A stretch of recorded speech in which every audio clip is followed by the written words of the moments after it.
My name is Jocelyn, and I'm 34. Picture me in my bedroom. Suitcases open closed, spilling out, my hands shaking as I pack. The room feels too small, its walls closing in heavy with the stale scent of laundry and betrayal. I just found texts on my husband's phone, flirty words from some coworker named Lila. 10 years of marriage and my heart's in pieces. I'm so angry I can barely breathe, clutching our wedding photo, my smile a ghost. Should I leave or scream? The photo's frame bites into my palm, a reminder of vows now dust. My breath hitches the air, tasting bitter like regret. Then the front door lock clicks, a sharp sound cutting through my haze. I slip toward the backyard, my socks silent on the hardwood. But a voice stops me. Cold, familiar, yet wrong. Where are you watching from? Hit, like if betrayals touched you, and subscribe to hear what broke me next. The backyard smelled of damp grass and summer crickets humming as I crouched behind a wicker patio chair. My knees dug into the dirt, heart hammering so loud, I swore they'd hear it. The evening's humidity clung to my skin, a sticky weight mirroring my dread. Nathan's voice drifted from the kitchen, low and tense. But the other voice wasn't Lila's. It was Harper, my sister. My stomach flipped, a sick lurch of hope and fear. Harper here. I'd called her yesterday, sobbing about Nathan's texts, my voice cracking over the phone. She'd promised to come over tomorrow, her tone soft, reassuring. Maybe she'd shown up early to comfort me, to hold me like when we were kids, sharing secrets under a blanket fort. I edged closer, the old swing set creaking in the breeze, its rusted chains a reminder of nights we'd spent giggling under the stars, our breath clouding in the cool air. Harper's voice sharpened, cutting through my hope like a knife through cloth. You idiot, Nathan, you couldn't keep it subtle. She's not stupid. She was bound to find out. My breath caught a gasp trapped in my throat. She knew about Lila. I pressed a hand to my mouth, nausea rising sour and sharp. Harper, my rock. The one I'd trusted with every secret, every tear knew. Nathan muttered something I couldn't catch, his tone defensive. A mumble swallowed by the hum of the refrigerator. I leaned forward, twigs snapping under my weight, the sound faint but treacherous in the quiet. I strained to hear my pulse loud in my ears. Harper's laugh was cold, nothing like her usual warmth, the laugh we'd shared over coffee just last month. You think I care about your little fling? It was perfect. Kept her distracted, didn't it? She's been so wrapped up in you, she hasn't noticed me falling apart. My mind reeled, the words spinning like leaves in a storm. Distracted, falling apart, Harper's life seemed fine, her nursing job steady, her apartment cozy with thrift store finds. What was she talking about? I shifted my foot, brushing a plastic watering can, and froze as it tipped slightly, its hollow clunk echoing in my chest. The kitchen light spilled across the lawn, casting shadows that danced too close, jagged shapes on the grass. Harper's voice dropped, conspiratorial, a tone I'd never heard from her. We had a plan, Nathan. You get your fun and I get her off my back. She's always been the golden child, hasn't she? Mom and Dad's perfect Jocelyn. Her words stung sharp as a slap, leaving a heat that spread across my face. Golden child. Our parents loved us both, didn't they? But memories flickered, Mom's pride at my college acceptance, her eyes shining at my graduation, Dad's hugs after my school plays, his calloused hands warm. Harper sulking in the background, her face tight, her silence heavy. My fingers dug into the grass, cool and slick, the earth's dampness seeping into my skin. Harper's bitterness wasn't new, but this encouraging Nathan's affair to hurt me. I wanted to scream, to storm inside and demand answers, but my legs wouldn't move, pinned by shock and dread. Nathan's voice came clearer now, laced with guilt, a tremor I recognized from our fights. I didn't mean for it to go this far, Harper. Lila was there, and Jocelyn's always so put together. It's exhausting. Exhausting. My throat tightened, a lump forming hard and unyielding. I'd spent years building our life, cooking his favorite lasagna, planning our budget, dreaming of a future with a porch swing. Was that exhausting? The air felt heavier, pressing against my chest, thick with the scent of blooming jasmine nearby. Harper snorted a sound that grated like sandpaper. Please. You loved it. And it worked. She's been too busy playing perfect wife to notice my bills piling up, my life crumbling. You think I wanted her sniffing around offering her pity bills? Crumbling, I racked my brain. Had I missed signs? Harper always dodged when I asked about her finances, laughing it off with a joke about hospital coffee, her eyes bright but guarded. Had I been blind, too caught in my own world to see her struggle? A mosquito buzzed near my ear and I swatted it, my hand trembling, the motion jerky.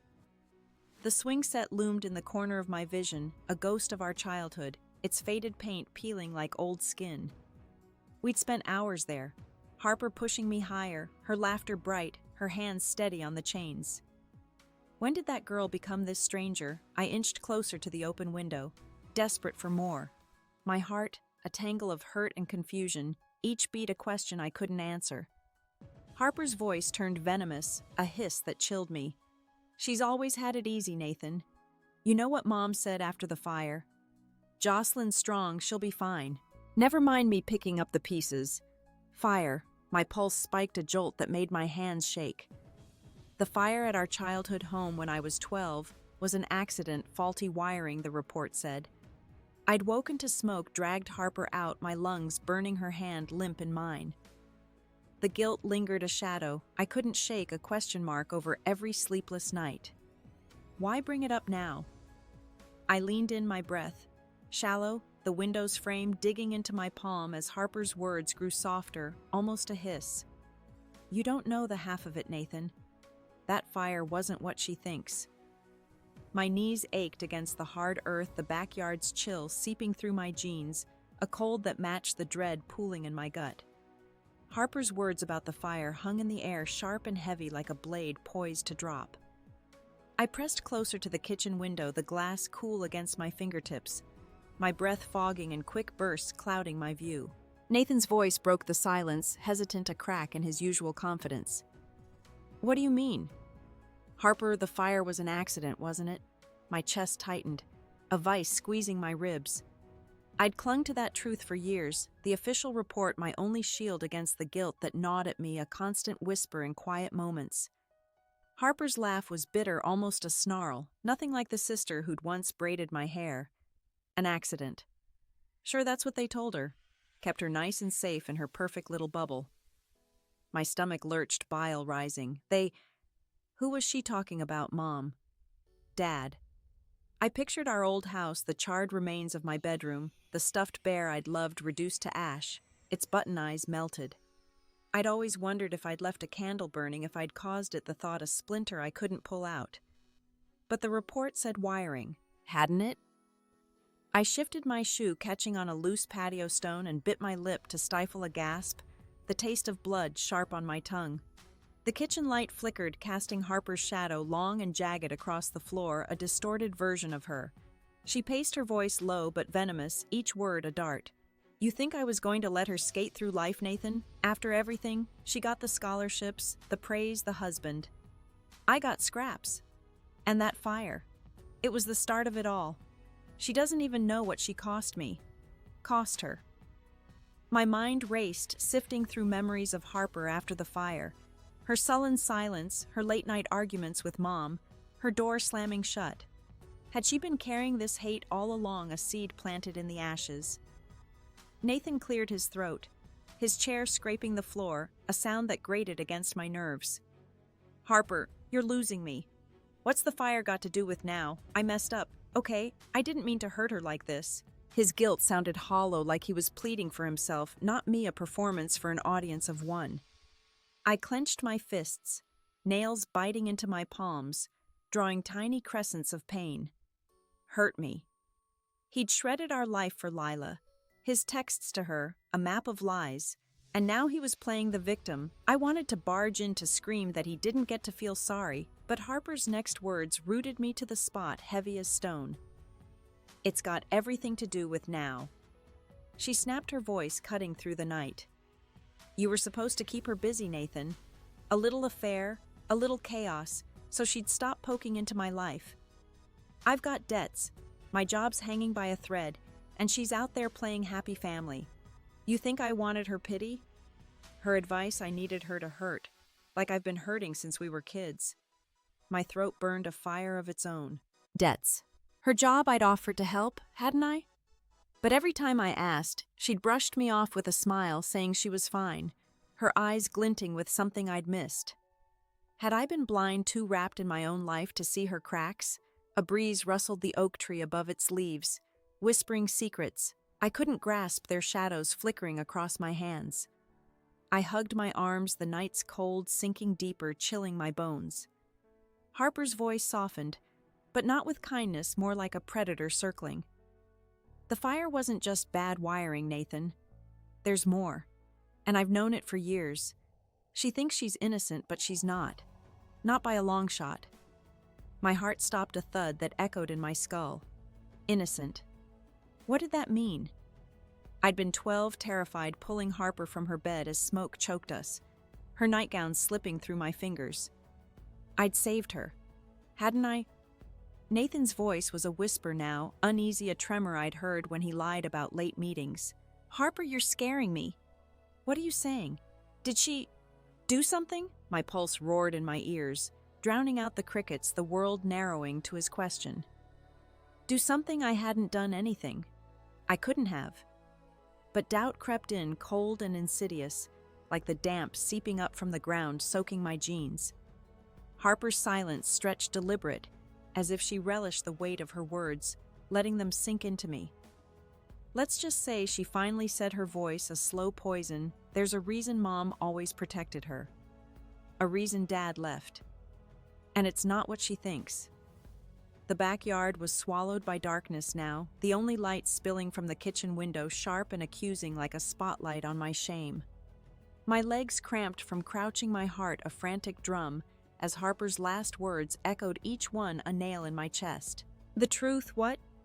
Truth. I gripped the edge of the patio table, its cold metal biting my palms, trying to steady myself, my fingers trembling against the rough surface. Her voice came again, low and vicious, from just inside each word a fresh wound. Nathan. She's out there, probably packing her bags, thinking she's the martyr. But she's why Dad left. Gerald told me himself. She was too much, always demanding, always breaking things. My breath stopped the world, tilting my vision, blurring at the edges. Dad. Gerald's name hit like a fist, cracking open a wound I'd buried deep, a scar I'd traced in every quiet moment. I saw his face, weathered and kind, teaching me to fish by the lake, his laugh warm, until he vanished after the fire, leaving only silence. Too much. I was 13 when he left, a kid, clinging to his old flannel shirt, its scent of motor oil fading, waiting for letters that never came. How could I have driven him away? Harper's laugh sliced through, cruel, a sound that didn't belong to the sister I'd known. He couldn't take it, Nathan. Her tantrums, her neediness. He said it to my face last summer in Florida. She broke him. Florida. My mind reeled, a dizzy spiral of disbelief. Harper had seen Dad? She'd never said a word, not in our late-night calls, not over coffee when I'd poured out my grief for him, my voice breaking as I wondered why he'd gone. My chest burned, betrayal piling on betrayal, a weight I could barely carry. Nathan's voice was soft, hesitant, a crack in his usual charm. Harper, are you sure? She's tough, yeah. But breaking her dad? That's a lot. Tough. I wanted to scream, my throat raw with the urge. I'd spent years being strong, holding our family together while Harper sulked and Nathan strayed my hands, always reaching for them. And now? I was the one who broke Dad. A breeze stirred, carrying the scent of lilacs from the neighbor's yard, sweet and cloying, and I shivered, my sweat-soaked shirt clinging to my skin, chilling me further. The cracked birdhouse Dad built for me swayed in the oak tree, its splintered wood a ghost of his love, a relic I'd kept even after he left, a stupid hope he'd come back. Harper's voice hardened, a steel edge I didn't recognize. You don't believe me. I've been talking to him for years, Nathan. He's got a life now away from her. Said she was always too intense, always pushing. That's why he never came back. Years, my vision blurred, tears spilling hot down my cheeks, leaving trails that stung. She'd been in touch with him, hiding it while I'd mourned him like he was dead. my heart aching, and every quiet moment I pictured her visiting him, laughing, sharing stories over beers, while I sat alone wondering why I wasn't enough. My fingers tracing his old letters. My hands shook, the table's edge creaking under my grip, my knuckles white. Nathan muttered, "I don't know, Harper. She's hard to love sometimes, sure. Always got to be in control. But her dad, that's cold. Hard to love." The words sank like stones, crushing what little strength I had left, my breath hitching in my chest. I rocked back my foot, brushing a garden stake, and it clattered softly against the patio, a small sound that felt deafening. My heart leapt, but they didn't hear, too caught in their venom. Harper's voice rose, gleeful, a tone that made my skin crawl. "Cold, it's the truth. She's been breaking people her whole life. Mom, Dad, me, you. And she doesn't even see it. That's the worst part, Nathan. She thinks she's the victim." My throat closed, a sob trapped inside, choking me. Breaking people I'd spent my life trying to fix things, to be the glue for Mom, for Harper, for Nathan, my hands always outstretched. Was I really this poison she described?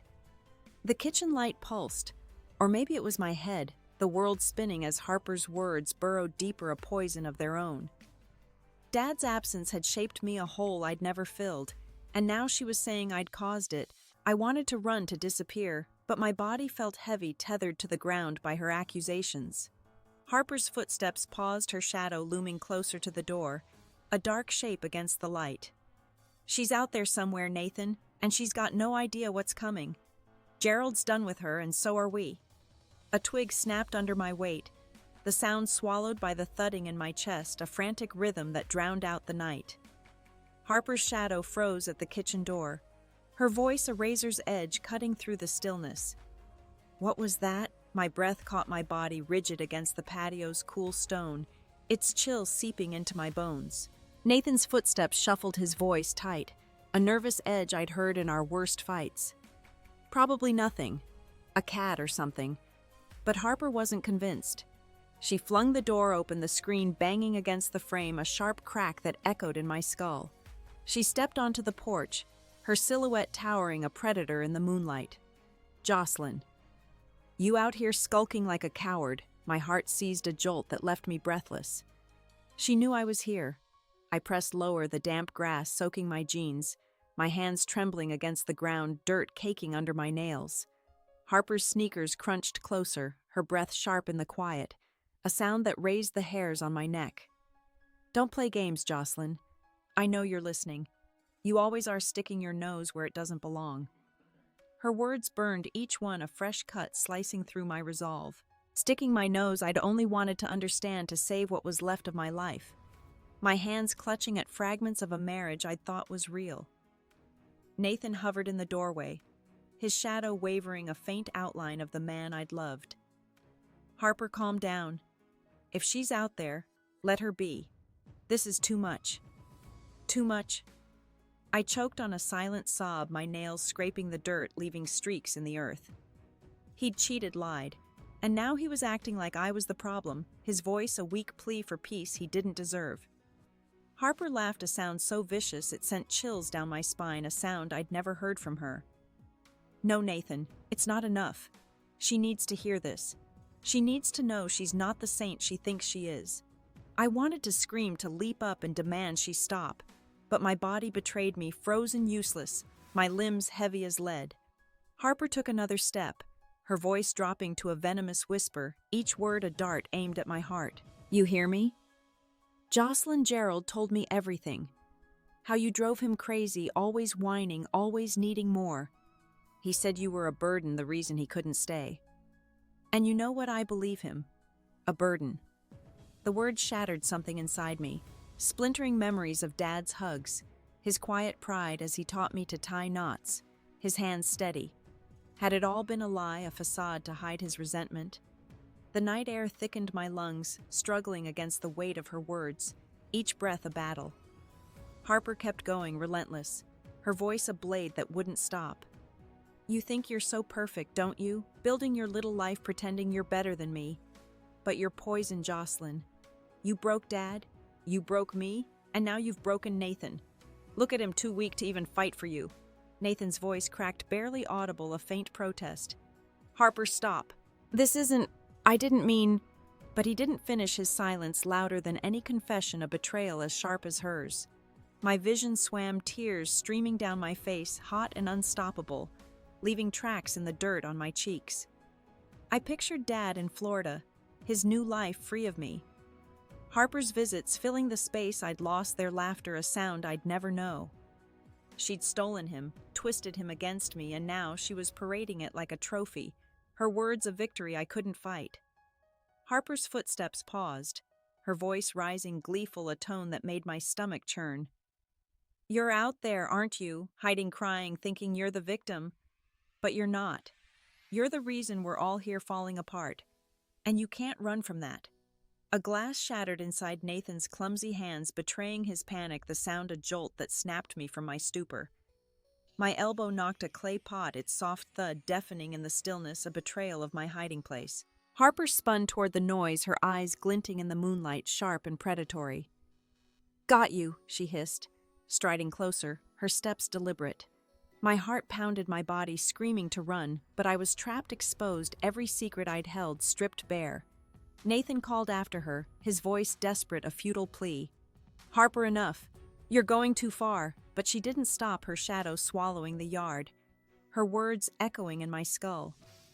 I was the reason, the burden, the poison. And as she closed in, I felt myself break, my world collapsing into nothing but her truth. The Greyhound bus hummed along the highway, its engine a steady drone beneath the dawn's soft glow, a pale light that felt like a promise I wasn't sure I believed.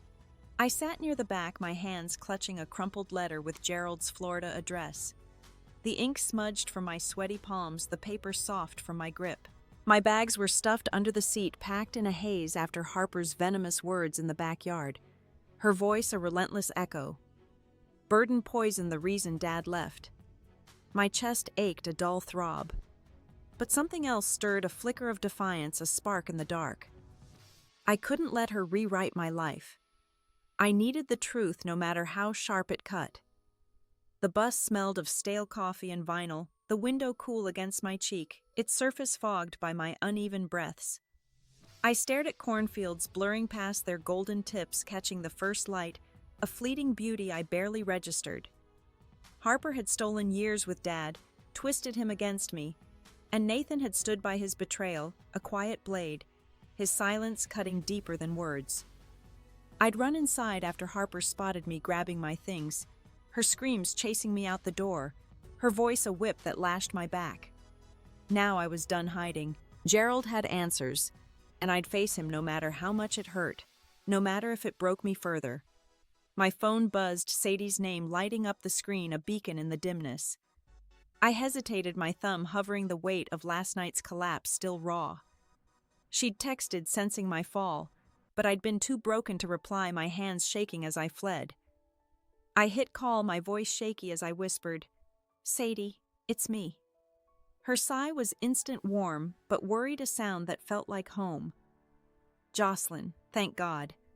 Where are you? I've been freaking out. I swallowed the words, spilling out Nathan's affair, Harper's betrayal, her claim that I'd driven Dad away. My throat tightened, each word a stone I forced out, every syllable a step toward clarity, toward something solid. Sadie listened, her silence steady, grounding, a lifeline I hadn't known I needed. When I finished, she said, You're on a bus to Florida alone, Jocelyn. That's huge. Are you sure? I glanced at the letter. Its edges worn from my grip, the address a map to answers I both craved and feared. I have to, Sadie. Harper's been lying, and Dad, he's the only one who can tell me the truth. I can't keep living in her story. My voice cracked, but it held a strength I hadn't felt in weeks, a resolve born from ruin. Sadie paused, then said, Okay, but promise you'll call if it gets heavy. You're not alone. Got it? A woman across the aisle, her hair silver and braided, glanced over her eyes. Kind but curious, crinkling at the corners. She leaned in, voice soft, weathered by years. Sorry, couldn't help but hear. You're chasing family truth. I did that once. My sister, she broke my heart, but facing her saved me. I blinked, startled, her words sinking in a quiet echo of my own fight. "I'm Edith," she added, offering a small smile, her hands folded over a worn novel. "You got courage, girl. Hold on to it." Her story, brief but raw, lit something in me, a spark of hope that answers could heal, not just hurt, a possibility I clung to. The bus rattled over a bridge, the river below glinting like molten gold, its surface rippling with secrets. I tucked the letter into my pocket. Edith's words replaying her voice, a steady hum in my mind. Courage. I'd spent years swallowing my pain, trying to be the perfect wife, sister, daughter, my heart always reaching for their approval. But Harper's lies, Nathan's weakness, they didn't define me. I leaned back, my resolve hardening, a quiet fire growing. Gerald's trailer was out there holding secrets I'd been too scared to face. For the first time, I wasn't running away. I was running towards something, a truth that might break me, but could also set me free. The bus lurched into a rest stop, its brakes hissing as the Florida sun climbed higher, painting the sky a fierce pink, bold and unapologetic. I stepped off the asphalt, hot under my sneakers, burning through the soles, and clutched Gerald's letter tighter, its edges soft from my grip, a fragile tether to my purpose. My call with Sadie had steadied me, her voice a lifeline across the miles. But Edith's words, courage saving herself, burned brighter, a flame I hadn't known I carried. I wasn't just chasing Dad. I was reclaiming my story piece by shattered piece. Harper's lies. Nathan's betrayal, they'd tried to bury me, but I was done being their victim. I needed Gerald's truth face to face, no matter how it stung. I found a bench by a palm tree, its fronds rustling in the salty breeze, their whisper a soft counterpoint to my racing thoughts. My phone stayed silent, no texts from Harper or Nathan, and for once I didn't care, the absence a relief, not a wound. I'd spent years waiting for their approval, their love, my heart always open, always hoping. But now I was enough. The thought felt fragile, new, but it grew with every breath, a quiet strength taking root. I pulled out a crumpled receipt from my pocket, its edges torn, and scribbled a note to myself. "You are not her poison." The words, simple and shaky, anchored me, a vow written in haste, but meant to last. The bus rolled on coastal towns, blurring past their pastel houses, a stark contrast to the storm inside me, their colors too bright for my shadowed heart. I arrived in Gerald's small beach town by noon, the air thick with salt, and promise a tang that clung to my skin. His trailer sat at the end of a sandy lane, faded blue paint, peeling under the sun, its weathered look a mirror to my own weariness. My heart pounded as I approached the gravel, crunching underfoot, each step a beat in a song I didn't know the end to. Was he the man Harper described, bitter and done with me? Or was he still my dad, the one who'd carried me on his shoulders, his laugh a melody I'd lost? I knocked, my knuckles trembling, the sound sharp in the quiet. The door creaked open, and Gerald stood there, older, his face lined like driftwood, weathered by years and sun. But his eyes, hazel like mine, held a flicker of shock, a spark of something familiar. Jocelyn. His voice cracked soft, not the cold stranger I'd feared, but a man carrying his own ghosts. My throat tightened, a flood of memories, his hands fixing my bike, his laugh at my bad jokes threatening to spill a tide I could barely hold back. "I need to talk," I said, my voice steady, despite the ache, a strength I hadn't known I had. "About Harper. About you. About me." He stepped aside, gesturing to a cluttered living room, fishing nets, and old photos crowding the walls, a life built without me. My gaze snagged on a faded picture on a shelf, me at 10. Gap-toothed, grinning at a county fair, my hair wild in the wind. My breath caught a sharp intake that echoed in the small space. He'd kept it. Harper said he hated me, but this photo told a different story, one I wanted to believe. Gerald sat, his hands twisting together, his knuckles white. "I didn't expect you. Harper, she's been here, hasn't she?" I nodded, my jaw tight, the words heavy. "She said I drove you away, that I was too much. Is it true?" His eyes dropped, pain flashing across his face, deep lines etching deeper. "No, Jocelyn. That's not. I left because of me. My drinking my failures, not you. His words hit like a wave, washing away some of Harper's venom, but leaving a sting of their own. Drinking, I'd never known a kid blind to his struggles, too young to see the bottles hidden in the garage. My anger softened, but I pressed on, my voice firm, unyielding. Then why let her say it? Why let her twist you against me? Gerald's shoulders sagged, his silence heavy. But I saw truth in his eyes, a truth I'd come too far to lose a beacon in the fog of my pain. A knock interrupted his neighbor Ray, a wiry man with a fisherman's tan dropping off a thermos of coffee, its steam curling in the air. "Gerald, you good?" he asked, glancing at me, his eyes curious but kind. Gerald nodded, but Ray's quick look held knowing, a hint of stories untold. "She's my daughter," Gerald said, his voice catching a word that landed soft but heavy. Daughter. The word settled in me, warm and real, a tether to a past I'd thought was lost. Ray left, and I turned back to Gerald, my resolve like steel forged in the fire of my journey. "I need the whole story, Dad. About the fire, about Harper, about why you stayed away." My words hung between us, unyielding, as I sat ready to face whatever came, my heart open but guarded, a quiet strength rising in the silence. A strength I'd built step by painful step. The air in Gerald's trailer was thick with the scent of salt and old wood, the hum of a distant wave barely audible through the thin walls, a faint rhythm that matched my uneven breaths. I sat across from him, my hands folded tight in my lap, the weight of his confessions settling like sand in my chest, heavy but shifting. The fire, his cigarette, his carelessness had burned our family down, not me. My shoulders felt lighter, a burden lifting, but the truth was jagged, cutting in new ways, a blade I hadn't expected. I'd come for answers, and now they stared me down, raw and unyielding, demanding I face them. Gerald's eyes, red-rimmed, stayed fixed on the floor, his fingers tracing a scratch on the table, a nervous habit I remembered from childhood. "I never meant to lie, Jocelyn," he said, his voice rough like gravel worn by years of silence. "After the fire, I couldn't face you or your mom. I told everyone it was wiring and Diane. She went along to protect you girls." "Protect us," I swallowed, picturing Mom's tired face, her late-night shifts to rebuild our life. Her hands calloused from cleaning jobs. Had she carried this secret too, her silence a shield I hadn't seen? A gull cried outside, sharp and lonely, its call cutting through the quiet, a sound that felt like my own heart's ache. I leaned forward, my voice steady but low, each word measured. "And Harper," she said, "I drove you away, that I was too much. How'd she get that idea?" "Dad?" Gerald flinched, his hands, stilling his knuckles pale against the table's grain. "She came to me a few years back, angry, hurting. I was weak, Jocelyn. I let her think what she wanted, let her blame you. It was easier than admitting I'd failed." His words stung, a fresh betrayal, quieter than Harper's venom, but heavier, a weight that pressed against my ribs.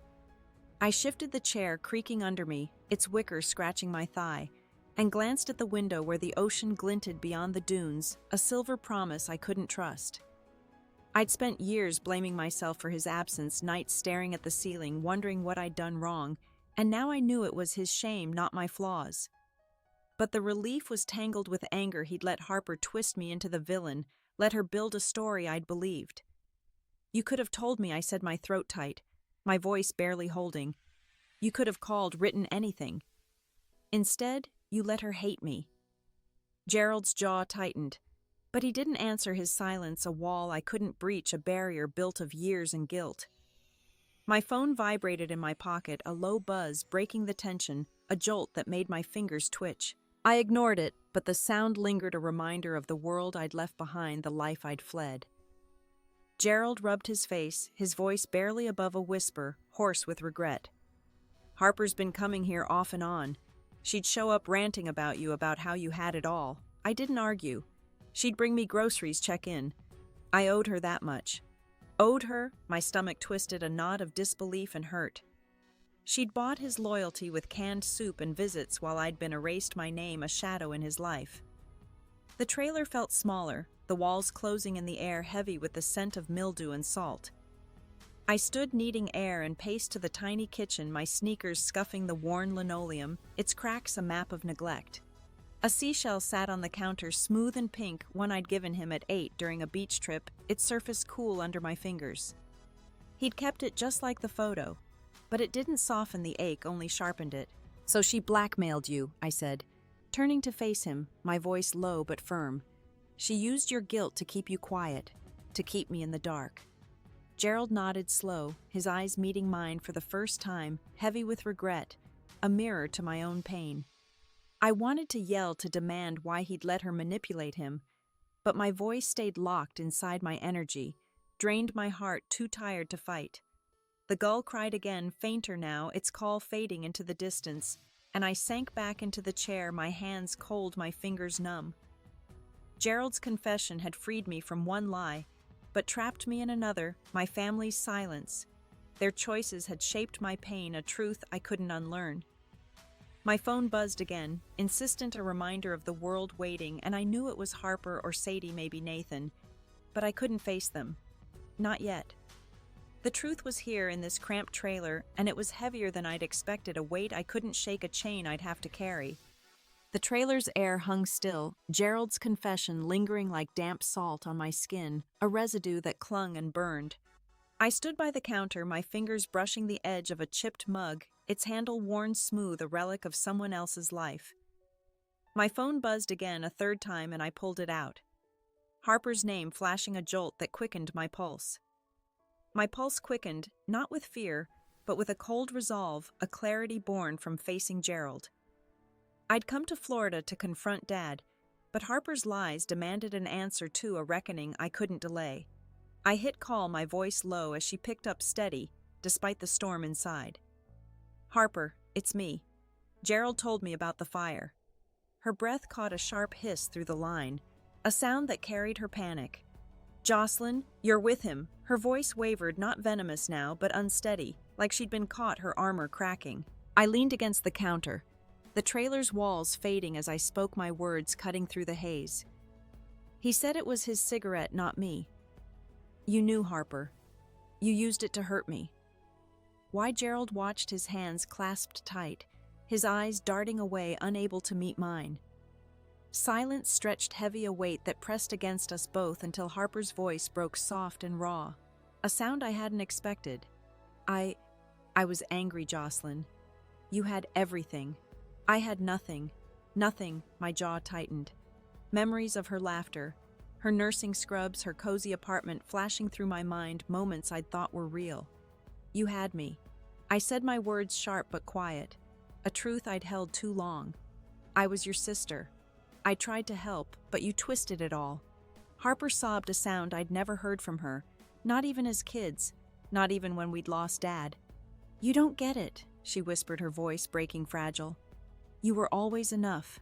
I wasn't. I needed you to hurt, to feel what I felt." Her words landed like stones, heavy but hollow. Her pain real, but no excuse, a wound she'd chosen to inflict. I closed my eyes, the mug's cool ceramic grounding me, its smoothness a contrast to the chaos in my chest. "You let me think I broke our family, Harper. You let me carry that." She didn't answer, her sobs fading to sniffles, a quiet that felt like surrender. I hung up my hand, trembling, the phone heavy in my palm. Gerald shifted his chair, scraping softly, a small sound that filled the silence. But he said nothing, his silence louder than her tears, a void I couldn't fill. I turned to him, my voice barely above a whisper, steady but heavy. "You both let me believe I was the problem. I deserved better." He nodded slow, his face crumpling, lines deepening. But I felt no victory, only a dull ache, a bruise that wouldn't fade. A postcard slipped from a stack on the counter, its bright beach scene jarring against the gloom, a false promise of peace. I picked it up, Mom's handwriting scrawled across it. "Come home, Jocelyn. Love, Diane." My throat burned, a fresh wave of hurt rising.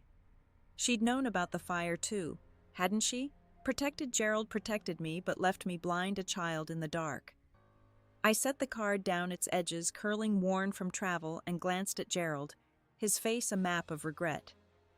"I need time." I said, my words final, a line drawn in the sand. He opened his mouth, then closed it, his eyes wet but distant, a man lost in his own failures. My phone pinged a text from Sadie Reese. Apologized at work. She knows Harper lied. You're clear. Relief flickered faint but real. My job at least was safe, a small anchor in the storm. But it wasn't enough. Harper's breakdown, Gerald's guilt, Mom's hidden truth. They pressed against me, a weight I couldn't shift, a tangle of secrets that bound me. I stepped toward the door, the ocean's murmur faint outside, a soft call that didn't soothe. I paused, my hand on the knob, the metal cool and unyielding. I'd faced them, demanded answers, but the cost was this: a family fractured, their secrets laid bare, and me standing alone, not free but unmoored, my heart heavy with truths I hadn't wanted, truths I'd have to carry home. The coffee shop smelled of roasted beans and warm pastries, soft jazz humming through the air as I slid into a corner booth, the vinyl seat creaking under me. My hands wrapped around a steaming mug, its heat seeping into my palms, grounding me after Florida's whirlwind, the journey a blur of salt and truth.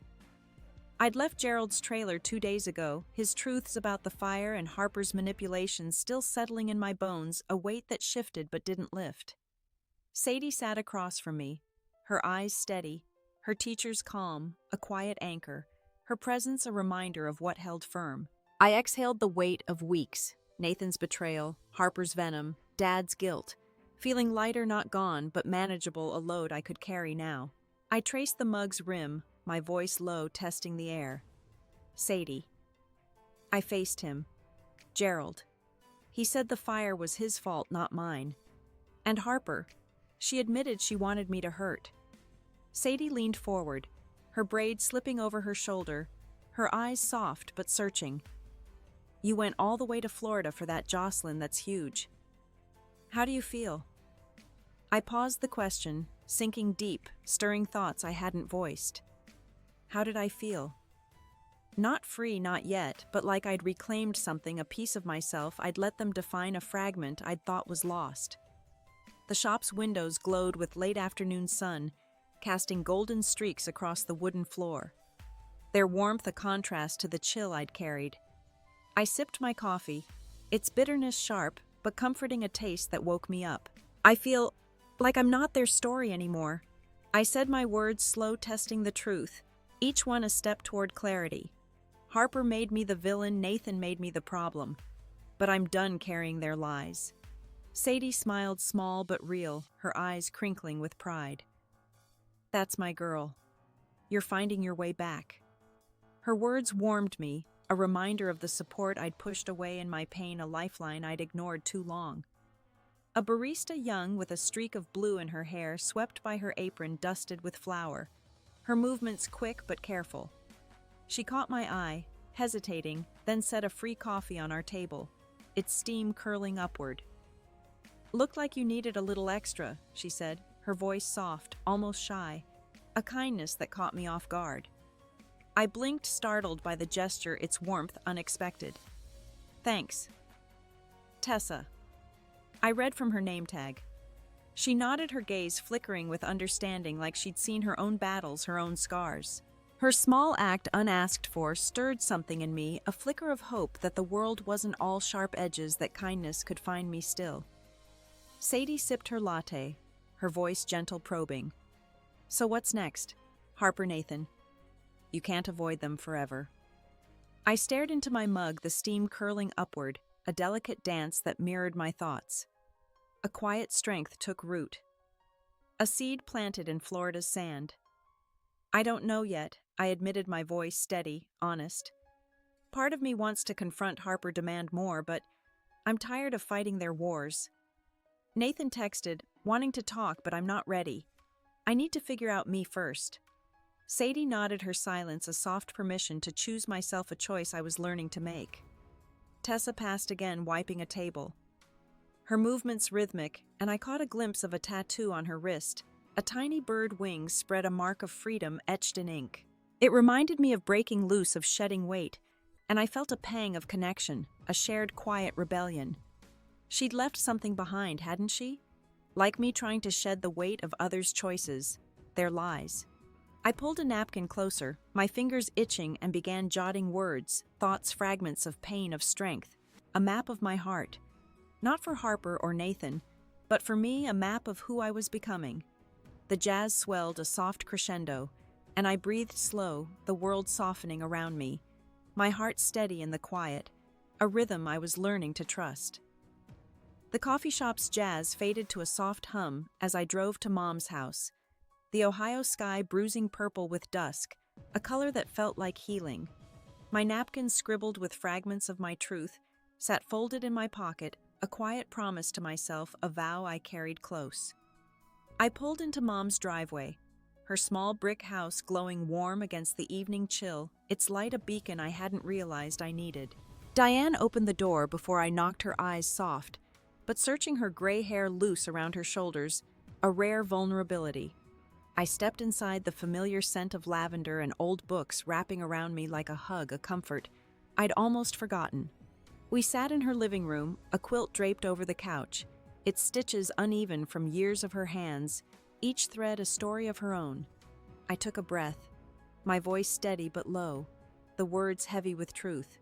Mom. Gerald told me about the fire. His cigarette, his lie. You knew, didn't you? Her face crumpled, her hands twisting in her lap, her fingers tracing the quilt's pattern. Jocelyn.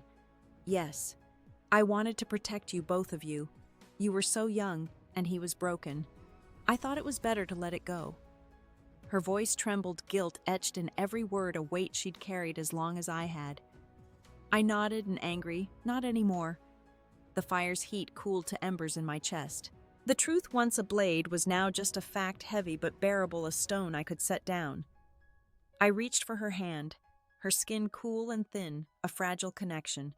I wish you'd told me, I said, my voice soft but honest. But I get it. You did what you thought was right. Her eyes welled and she squeezed my hand, a silent apology passing between us, a bridge rebuilt in quiet. For the first time I saw her not as the shield I'd leaned on, but as a woman who'd carried her own scars, making choices she hoped would save us, her heart as bruised as mine. A photo on the mantel caught my eye. Me and Harper, maybe 7 and 5, our faces smeared with ice cream, laughing in Mom's garden, our joy frozen in time.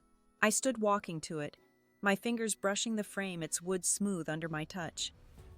That garden full of roses I'd helped plant was still out back, blooming despite the years, their petals defiant. I turned to Mom, my voice soft, a whisper of resolve. I'm not ready to see Harper yet. Maybe someday, but not now. And Nathan, I told him no. I need to be me first. Mom nodded, her smile faint but proud, like she saw the woman I was becoming, a version of me I was just meeting. My phone buzzed, Nathan again, asking to meet, his words, a plea I no longer needed. I deleted the message, my thumb steady, no ache in my chest, a freedom I hadn't known I could claim. Outside, the garden's roses swayed in the breeze, their petals catching the last light, a quiet beauty that endured.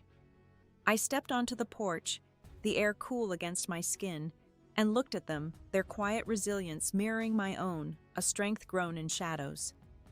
I'd been cracked open, my heart laid bare, but I wasn't broken. I was growing like those roses through the dirt of my past, my roots finding purchase. I slipped the napkin from my pocket, its ink smudged but clear, a vow etched in my hand. You are not her poison. I tucked it back, my breath slow, even a rhythm I was learning to trust. The stars were emerging, faint pinpricks in the deepening sky, their light steady, unyielding. I stood there alone but whole, my heart quiet, a stillness I'd fought for. I wasn't running anymore, not from Harper, Nathan, or the girl I used to be. I was ready to face what came next, not with anger but with a calm I'd earned step by steady step, a path I'd carved myself. My new apartment smelled of fresh paint and possibility. Its bare walls a blank slate under the morning sun, their emptiness a canvas for my future. I stood by the window, a mug of tea warm in my hands, its herbal scent grounding me as I watched sparrows flit across the courtyard, below their wings a blur of freedom. Boxes sat unpacked, their contents waiting, but I wasn't in a rush, not anymore. For the first time in months, I felt steady, like the ground beneath me wasn't shifting a foundation I'd built from ruins.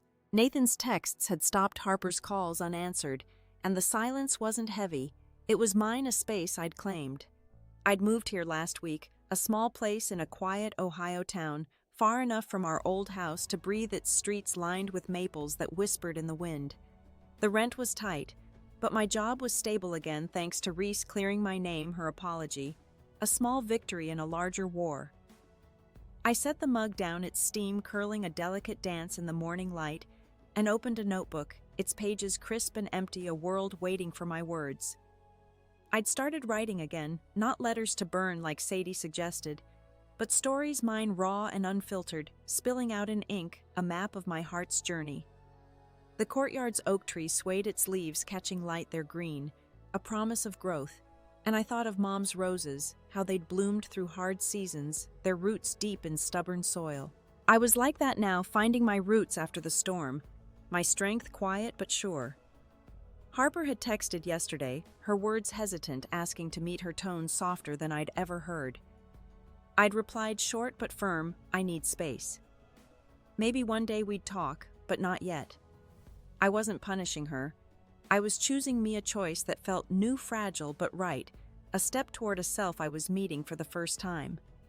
I walked to the kitchen, its counters bare except for a single plant, a gift from Sadie, its pot, a cheerful yellow against the plain white walls. Its green leaves, small but stubborn, pushed toward the light, a quiet defiance I admired. I watered it, my fingers brushing its soil, cool and rich, and felt a quiet pride, a spark of joy in the small act. I'd built this space, this moment, without leaning on Nathan's promises or Harper's approval, a life carved from my own hands. My phone buzzed. Mom, checking in, her voice a steady hum in my life again, a constant I'd almost lost. You sound different, she'd said last night, stronger. I smiled, setting the watering can down, its weight a reminder of my own. The notebook called me back, its pages a mirror to my thoughts, a space where I could be honest. I wrote about the fire not as a wound, but as a turning point, a moment that shaped me but didn't define me, a chapter I was rewriting. Gerald's letter arrived yesterday, tucked in my mailbox, promising to visit if I was ready. His handwriting shaky but earnest. I hadn't replied, but I kept it folded neatly in a drawer, a possibility I wasn't ready to close. He was trying, and maybe I'd meet him halfway, but not today, not yet. I stepped back to the window, the sparrows still dancing outside, their chatter a soft song of resilience. The world felt softer, not perfect, but enough a place where I could stand. I'd lost so much: Nathan's love, Harper's trust, the family I thought I had. But I'd found something to myself, scarred but standing, a woman I was learning to know. My tea had cooled, but I sipped it anyway. Its warmth gone, but its taste steady, a quiet comfort. I was ready to keep going, one small step at a time, my heart open to whatever came next, a future I'd build on my terms. The park was quiet. Its benches dappled with late afternoon light filtering through maples, their leaves rustling softly, a gentle hum that soothed my nerves. I sat across from Harper, her hands fidgeting with a frayed scarf, its threads unraveling like her composure, her eyes avoiding mine, shadowed with guilt. She looked smaller, her usual fire dimmed, her voice soft when she spoke, barely above a whisper. Jocelyn, I'm sorry. I let my pain twist me. I didn't mean to hurt you like that. I studied her, the sister I'd once shared secrets with, now a stranger carrying her own scars, her face a map of regret I hadn't expected. I leaned back, the bench's wood cool against my spine, grounding me in the moment. I know you're sorry, Harper, but it's not just words I need. I've spent too long carrying your blame, and I can't anymore. My voice was calm, not cold, a boundary drawn with care, a line I'd learned to hold. She nodded, tears brimming, and whispered, her voice breaking, I want to fix this. I shook my head, gentle but firm, my heart steady. Maybe we will one day. But I need to be whole first. Her silence held weight, not defiance, but acceptance. And I felt a quiet release, a knot loosening in my chest. Sadie joined us briefly, her presence warm, a reminder of the strength I'd leaned on, her steady hand, a contrast to Harper's trembling. She squeezed my shoulder, her smile saying she trusted my path, a silent vote of confidence. As Harper left her steps slow, her scarf trailing, I stayed watching a kid chase a red balloon across the grass, its string trailing like a fleeting dream, bright against the green. I didn't feel triumph, only peace.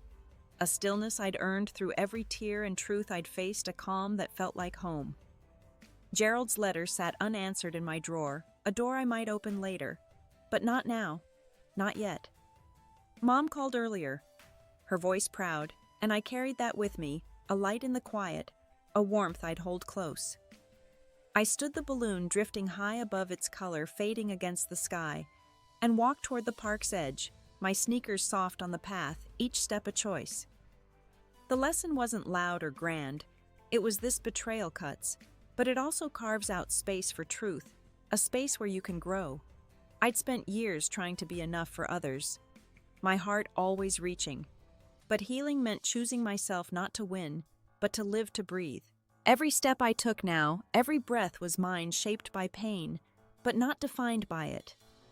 I was enough, not perfect, just whole, a woman standing on her own ground. What moment made you realize you were enough? Share it below. I'd love to hear your story.